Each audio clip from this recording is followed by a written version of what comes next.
बहुत से दोस्तों की काफ़ी समय से शिकायत थी कि हमने अपने घर परिवार की कोई बात नहीं की। जब दोस्त हैं, परिवार के सदस्य हैं, तो ज़रूर कुछ ना कुछ तो अपना बताना चाहिए, जिससे अपनेपन का एहसास होता रहे। जैसा कि आप जानते हैं, हमारे बच्चे विदेशों में स्थापित हैं, वहाँ रहते हैं। तो शुरुआत की बात है, हमारी बेटी वहाँ रहने के लिए गई। शुरू के हफ्ता 15 दिन तो वो लोग किसी के यहाँ किसी दोस्त के यहाँ रहे। उसके बाद उन्होंने अपना मकान ढूंढना शुरू किया। तो वहाँ के प्रॉपर्टी डीलर ने कहा, जी एक मकान बहुत अच्छा है और जो बाज़ार में किराया चल रहा है उससे $100 किराए पर कम भी है, लेकिन उनकी मकान मालिक की शर्त यह है कि देसी होने चाहिए, मतलब एशिया मूल के होने चाहिए, भारत, पाकिस्तान या बांग्लादेश के, तो हम उन्हीं को देंगे। तय हो गई, मकान देखा, पसंद आया।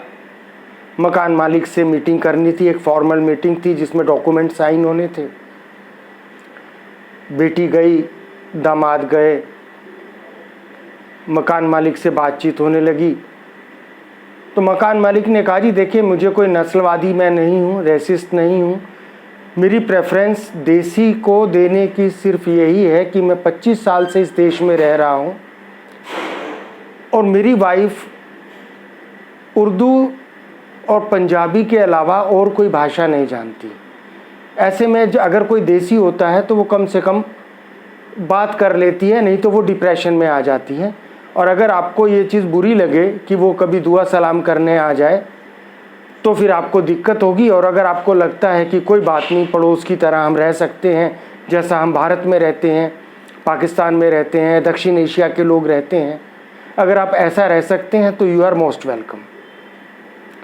आदत है, ख़ानदानी आदत है। बेटी ने पूछ लिया कि सर आप रहने वाले कहाँ के हैं? उसने बोला, जी मैं मूल रूप से पाकिस्तानी हूँ। इससे पहले कि कोई और बात होती, बच्ची ने फ़ोन मिला के मुझे पकड़ा दिया कि ये हम इनका मकान देखने आए हैं और ये पाकिस्तान के रहने वाले हैं, देखें आपके कहीं इलाके के जानकार के हों तो। अब इसको आप असबाब कह लें या चांस कह लें, उनसे बातचीत हुई तो वो उसी ज़िले के रहने वाले थे जिस ज़िले के हमारे बुज़ुर्ग थे, और जिस गांव के रहने वाले थे उस गांव के 2-4 लोग मेरे जानकार भी, जो वहाँ के मोअज़्ज़िज़ सियासतदान थे, मेरे जानकार निकल गए। उन्होंने कहा, जी आगे कोई गाली नहीं, कोई एग्रीमेंट नहीं, तो ये मैं इनको चाबी सौंपता हूँ, संडे को ये शिफ्ट करेंगे, मोस्ट वेलकम, कोई दिक्कत नहीं है। मेरी तरफ से एक पाबंदी ये रहेगी कि शुरू के 3 दिन ये अपना घर में खाना नहीं बनाएंगे, सामान सेट जब तक करेंगे, खाना इनको हमारे यहाँ से ही आएगा। वो ऊपर वाली फ्लोर में रहते थे और बेशक उन्होंने पूरी इज्जत से, जैसे अपने बच्चों को कोई देता है, ऐसे उनकी अहलिया ने तीनों वक्त खाना दिया, बच्चे की ख्याल की। बड़े खुशी से रहने लगे। 3 महीने हो गए, बच्चों को जॉब मिल गई, इस्टेब्लिश हो गए। 3 महीने बाद उन्हें लगा कि हम जहाँ रह रहे हैं, यहाँ से हमारा कारोबार जहाँ है, दफ्तर ऑफिस जहाँ है, वहाँ की दूरी ज़्यादा है। और दूसरी दिक्कत ये है कि अगले महीने जब हम बच्चे का, जो हमारा नवासा है, उसका स्कूल में एडमिशन कराएंगे तो इस इलाके में जो बच्चों का डे केयर सेंटर है, स्कूल के बाद जहाँ 2 घंटे बच्चे को रहना पड़ता है क्योंकि वो तो दोनों जॉब पे जाते हैं, वहाँ स्पेन के लोग ज़्यादा हैं बनिस्बत एशिया के। तो ऐसे में बच्चे को लैंग्वेज की प्रॉब्लम होगी, अपनी संस्कृति की प्रॉब्लम होगी। तो बेहतर यही होगा कि हम कोशिश करें अपने दफ्तर के आसपास कोई मकान ले लें। $100 सस्ता ज़रूर है, लेकिन $200 हमें किराए के भी महीने में लग जाते हैं। और 3 महीने के 3.25 महीने हुए, उनको मकान मिल गया। उन्हीं के किसी दफ्तर के कलीग का अपना खाली था, क्योंकि वहाँ पर कंडीशन ये है कि चाहे प्रधानमंत्री का भी बच्चा हो, उसको भी अपने इलाके के 3 किलोमीटर के अंदर के स्कूल में ही पढ़ना पड़ता है जहाँ मज़दूर का बच्चा पढ़ता है। उसमें कोई आप अपनी चॉइस से नहीं कह सकते कि ये DPS में पढ़ेगा या किसी और बड़े स्कूल में पढ़ेगा या सरकारी स्कूल में नहीं जाएगा। वहाँ एक ही तरीके के स्कूल हैं, वहीं सब जाएंगे। अब बच्चों के सामने एक टेंशन ये थी कि मकान मालिक को मना करेंगे तो हमको, एक तो 3 हफ्ते का ये किराया उनका बर्बाद जा रहा था, 15 दिन का आप मान लें शिफ्टिंग के बाद, और 1 महीने का उनको एडवांस छोड़ना पड़ता है क्योंकि 1 महीना पहले नोटिस देकर ही मकान खाली किया जाता है। खैर वो मेंटली तैयार हो गए, उन्होंने कहा ठीक है जी हम ऐसा ही कर लेंगे। और उन्होंने मकान मालिक को फ़ोन किया कि अंकल ये हमारे साथ मजबूरी थी और ये हमें फ़ायदे मिल रहे हैं, हमारा किराया बचेगा, हमारे दफ्तर से 5 मिनट का पैदल का रास्ता है, हमें वहाँ मकान मिल गया है तो हम शिफ्ट करना चाहते हैं, लिहाजा हम अगले इतवार को शिफ्ट कर लेंगे। मकान मालिक ने कहा ठीक है ऐसा है, आपकी मर्ज़ी है, लेकिन आप इतवार को शिफ्ट नहीं करेंगे, आप पीर के रोज़ शिफ्ट करेंगे अगले दिन, क्योंकि अगले दिन उसकी छुट्टी होती थी। तय हो गई और बच्चों ने सोमवार की पीर की छुट्टी ले ली कि हमें शिफ्ट करना है।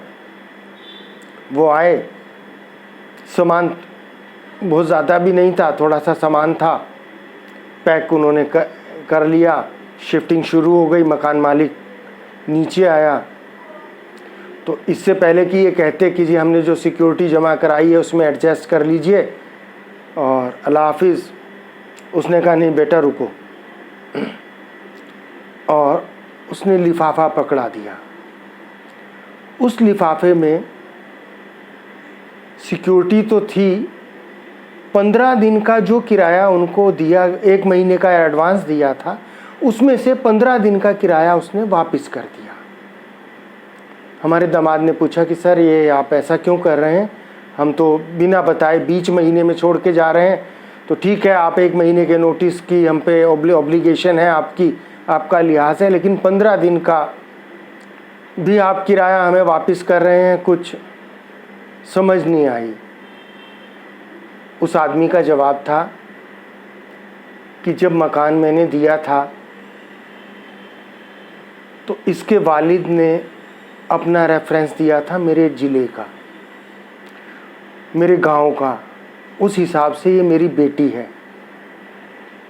और हम ठीक है पाकिस्तानी हैं लेकिन हैं तो पंजाबी, और हमारी रिवायत या हमारी तहज़ीब हमें ये नहीं सिखाती कि हम बेटी का पैसा रख लें। लिहाजा अगर तुमने लिया होता या किसी और ने लिया होता तो यकीनन मैं 1.5 महीने का किराया, 1.5 महीना का पैसा अपने पास रखता, लेकिन चूंकि ये मेरी बेटी बन के आई है तो मैं इसका किराया नहीं रख सकता। तो इस किस्से को सुनाने का मेरा यही रीज़न है कि हम दक्षिण एशिया के लोग कितने भी दुश्मन हो जाएं, कितने भी एक दूसरे के मुखालिफ हो जाएं, कितने भी हम एक दूसरे के मज़हब की वजह से, जाति की वजह से, रंग की वजह से नफ़रतें करने लगें, लेकिन हमारी बेटियां भी साझी होती हैं, हमारी माएँ भी साझी होती हैं, हमारे ख़ानदान भी साझे होते हैं। जब हम 2 भाई बंटवारा करके अलग अलग घरों में रहने चले जाते हैं और देरानी जेठानी आपस में बोलचाल बंद कर देती हैं, तब भी हम बच्चों के लिए दरवाज़े बंद नहीं करते। हम एक दूसरे के घर से एक कटोरी चीनी या दही का जामन मंगाने के लिए अपने बच्चों को भेजते हैं, और उन बच्चों को उनकी ताई और चाची उसी इज़्ज़त और उसी प्यार से वेलकम करती हैं। आप मुस्लिम हैं, आप हिंदू हैं, आप सिख हैं, आप ईसाई हैं, उन सब से बढ़कर आप हिंदुस्तानी हैं, और अगर आप हिंदुस्तानी हैं तो आप हमारे भाई हैं, हमारे बेटे हैं, हमारी बेटियां हैं। इस एहसास को ज़िंदा रखें, और जो सच्चा वाक़या मैंने बताया है, जो हकीकत बताई है, इसको ज़रूर याद रखना कि सरहद पार तीसरी पीढ़ी के बाद भी अगर कोई आदमी हमारी बेटी को अपनी बेटी मानता है तो आपके पड़ोस की बेटी यकीनन आपकी ही बेटी है। खुदा हाफिज़।